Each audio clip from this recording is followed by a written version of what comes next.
The Southern Alps of New Zealand, a place I have always wanted to visit. Emirates Airlines took good care of us. The charges were $450 per person return from Sydney, and it was like sitting in a five-star restaurant.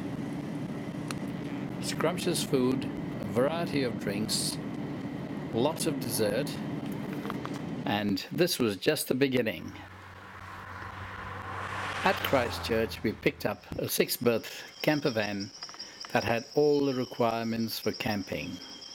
Well, so-called camping.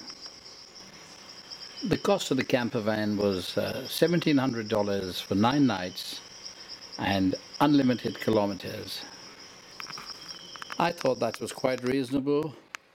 And we didn't have enough later because we can't eat when it's bright, can we? No. So we'll have to have afternoon. We drove through the CBD of Christchurch and saw some of the damage caused by the recent earthquake. Then we headed south along the Southern Highway 8. Later on that day, we arrived at the Mackenzie region.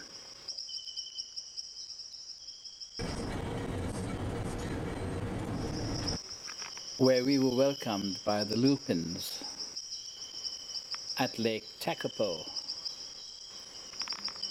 The sky was a clear blue, but not as blue as the lake, fed by the glaciers.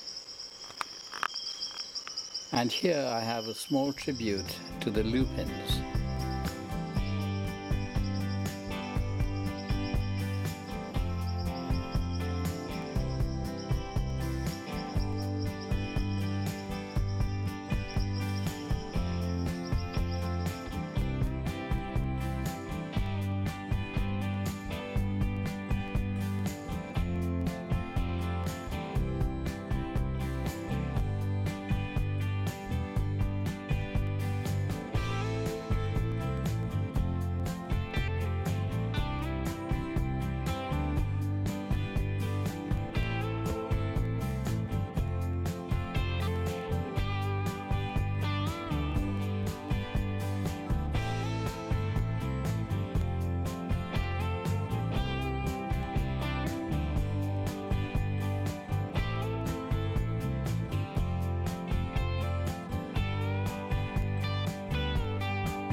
Our first night, a few kilometers before Lake Takapo.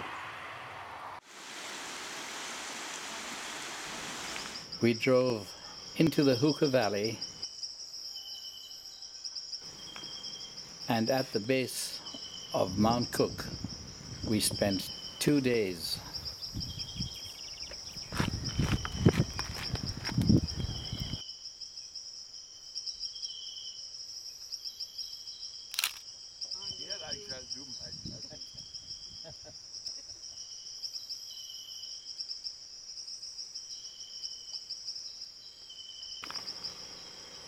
While we were there, we visited the Hillary Center.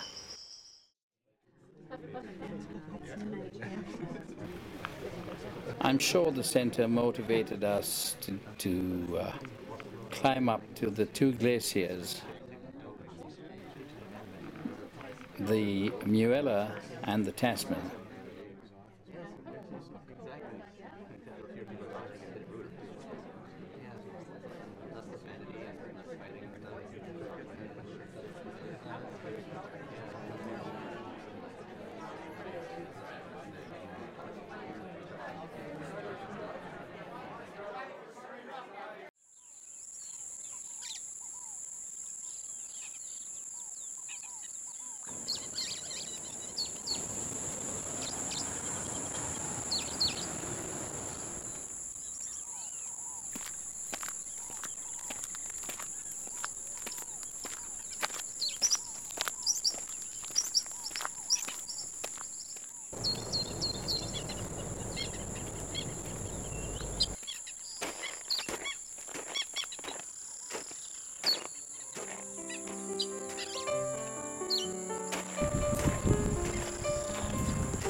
It was beyond our comprehension to think that less than 2 kilometers away from our camper van, we seemed to have reached a mini Antarctica.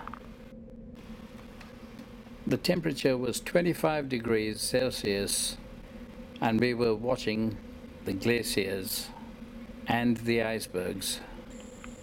We saw 2 avalanches, crevasses visible on Mount Cook, all a safe distance away. This is New Zealand.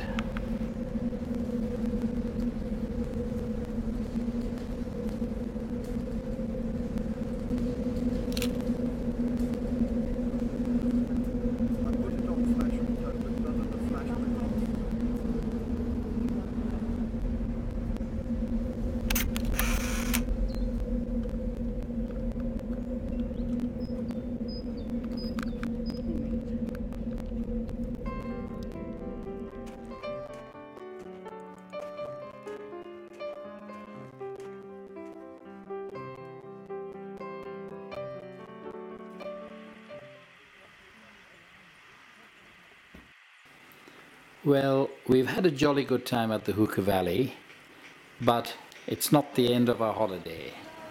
We've got a lot more to see. Yeah. You think he's pretty? And it's time to move on.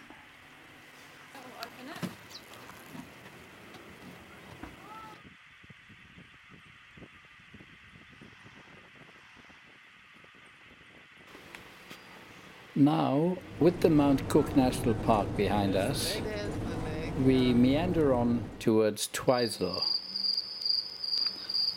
along the beautiful lake Pukaki. The distinctive blue is caused by glacial flour, a very fine dust caused by the glaciers grinding over the rocks below. We got into the town of Twizel, a quaint little town where we replenished our stock and then ventured out to look for a spot to camp. We found a cozy spot along the canal and recouped after our breathtaking experience at the Mount Cook National Park.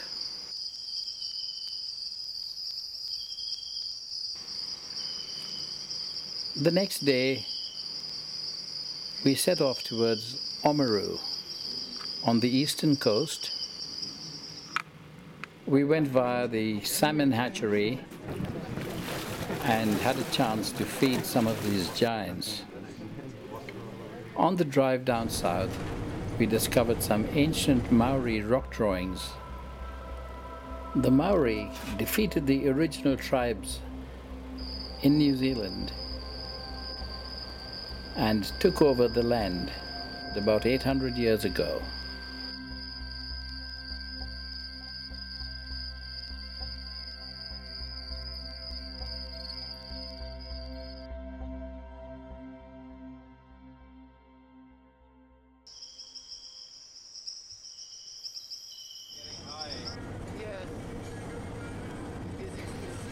At Oamaru, we found a cozy nook for the night.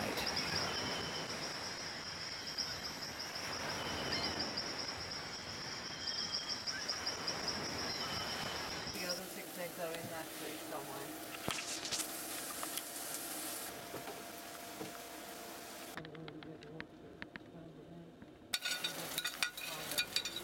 Next morning, we drove through the town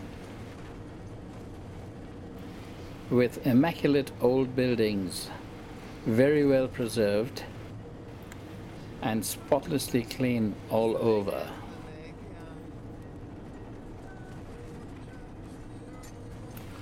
This town just had a charm of its own. Hampton, about an hour south, was our next visit. A place where nature and geometry shake hands. 60 million years ago, these Muiraki boulders started forming. Maori legend believe that these are the remains of fishing nets and calabashes left over from a giant canoe and turned into stone.